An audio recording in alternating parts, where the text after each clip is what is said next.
महादेव संग माता पार्वती की जय हो।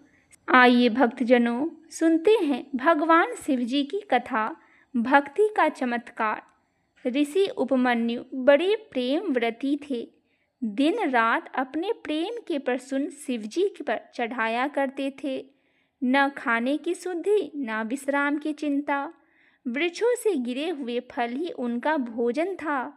धरती ही उनकी सैया थी और अंबर ही उनके लिए छाया के समान था। एक बार उपमन्यु परिभ्रमण के लिए निकले। वे घूमते घूमते समुद्र के तट पर गए। समुद्र में ऊंची ऊंची लहरें उठ रही थी। भैरव गर्जन हो रहा था। उपमन्यु को वे लहरें प्रकृति के कोमल हाथों के समान लगी और वह भैरव गर्जन मधुर संगीत के समान लगा। उन्होंने सोचा, यह स्थान बड़ा मनोरम है, बस यहीं ताप करना चाहिए। यह सोचकर उपमन्यु समुद्र के तट पर बालू के कणों के ऊपर आसन बिछाकर बैठ गया और शिव के ध्यान में मगन हो गया। कई वर्षों तक उपमन्यु का तप चलता रहा। उनके अखंड तप को देखकर देवराज इंद्र व्याकुल हो उठे। उन्होंने सोचा, कहीं ऐसा ना हो कि उपमन्यु अपने तप की शक्ति से स्वर्ग पर अपना अधिकार जमा ले। इंद्र के मन में ईर्ष्या जाग उठी। वे उपमन्यु के तप को डिगाने के लिए कुबेर को साथ लेकर चल पड़े। दोनों विचित्र वेश बनाकर समुद्र तट से कुछ दूरी पर ही थे कि उन्हें दो और मनुष्य दिखाई पड़े जो उन्हीं के समान वेश धारण किए हुए थे। वे मन में सोचने लगे, ये दोनों कौन हैं और कहाँ जा रहे हैं। तभी देवराज इंद्र के कानों में डमरू की ध्वनि सुनाई पड़ी। उन्होंने डमरू की ध्वनि को सुनकर सोचा, अवश्य ही यह शिव की माया है। स्वयं शिव ही इन दोनों मनुष्य के रूप में प्रकट हुए हैं। यह उपमन्यु की दृढ़ता की परीक्षा लेना चाहते हैं। छिपकर देखना चाहिए यह क्या करते हैं। वे दोनों मनुष्य समुद्र तट पर उपमन्यु के निकट उपस्थित हुए। उन्होंने अपना विचित्र वेश बना लिया। एक के मस्तक पर मोर पंखों का मुकुट था और दूसरे के मुख पर आधा मनुष्य और आधा सिंह के समान था। मोर पंखों के मुकुटधारी मनुष्य ने उपमन्यु को अपना परिचय देते हुए कहा, मैं देवराज इंद्र हूँ और मेरे साथ जो है वे कुबेर है।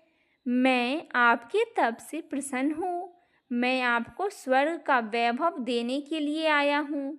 उपमन्यु ने कहा, देवराज, मुझे शिव के प्रेम को छोड़कर और कुछ नहीं चाहिए। आपने दर्शन देकर मुझे कृतार्थ किया है, यही बहुत है। देवराज इंद्र ने उपमन्यु को डिगाने के उद्देश्य से पुनः कहा, मुने, मैं देवराज इंद्र कुबेर के साथ आपको कुछ देने के लिए खड़ा हूँ। आप राज्य, वैभव, महल जो चाहे मांग लीजिए। मेरे लिए आपको कुछ भी अदेय नहीं है। उपमन्यु कुछ उत्तर दे पाते उसके पूर्व ही माया इंद्र के कुबेर की ओर देखते हुए कहा, कुबेर महामुने के लिए इसे रेती से स्वर्ण महल बना दीजिए। ऐसा महल जिसकी बराबरी का तीनों लोकों में कोई ऐसी महल न हो। यह कहकर माया ने कुबेर के हाथों से ऊपर उठाया और देखते ही देखते समुद्र के तट पर दिव्य स्वर्ण महल बनकर तैयार हो गया। ऐसा महल जो सभी प्रकार के सुखों और वैभव से परिपूर्ण था। माया के इंद्र ने उपमन्यु की ओर देखते हुए कहा, महामुने, यह स्वर्ण महल आपके लिए ही है। बालू के कणों से उठकर महल में निवास कीजिए। सभी प्रकार के सुखों का उपभोग कीजिए। उपमन्यु ने कहा, देवराज, मैं आपकी कृपा से कृतज्ञ हूँ, पर मुझे शिव जी के प्रेम को छोड़कर और कुछ भी नहीं चाहिए। मेरे लिए बालू के ये कण ही कोमल सैया के समान है। धरती ही मेरा बिस्तर है और आकाश का वितान ही मेरा घर है। यह सुनकर माया के इंद्र की भौहें टेढ़ी हो गई। उन्होंने क्रोध भरे स्वर से कहा, महामुने, आप मेरा अपमान कर रहे हैं। मैं स्वर्ग का अधिपति हूँ और आपके शिव है जो शमशान निवासी है।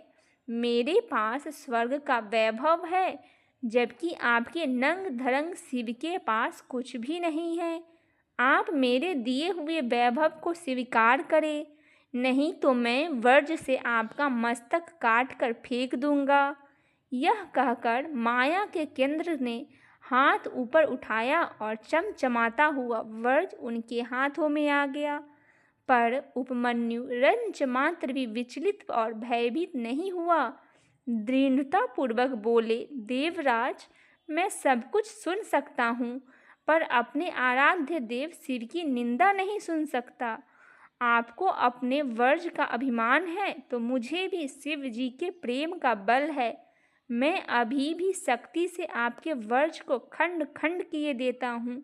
यह कहकर उपमन्यु ने कमंडल का जल हाथ में लिया।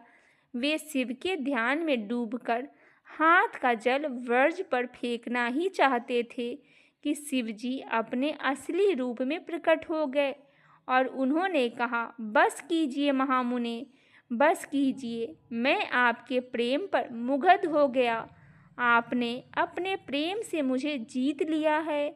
अब आप मेरे साथ मेरे गण के रूप में ही रहो। उपमन्यु प्रेम से गदगद होकर शिव के चरणों में लौट गए। शिव ने उन्हें उठाकर अपने हृदय से लगा लिया। देवराज इंद्र और कुबेर, जो अभी तक छुपे हुए थे, प्रकट हो गए और सम्मिलित स्वरों में शिव का जयनाद करने लगे। बोलिए हर हर महादेव, जय शिव शंकर। हे महादेव, आप अपने सभी भक्तजनों पर इसी प्रकार अपना दया दृष्टि सदैव बनाए रखिए। आशा करती हूँ मेरे द्वारा दी हुई यह छोटी सी कथा आपको पसंद आई होगी। पसंद आए तो चैनल को सब्सक्राइब, वीडियो को लाइक और शेयर अवश्य करें।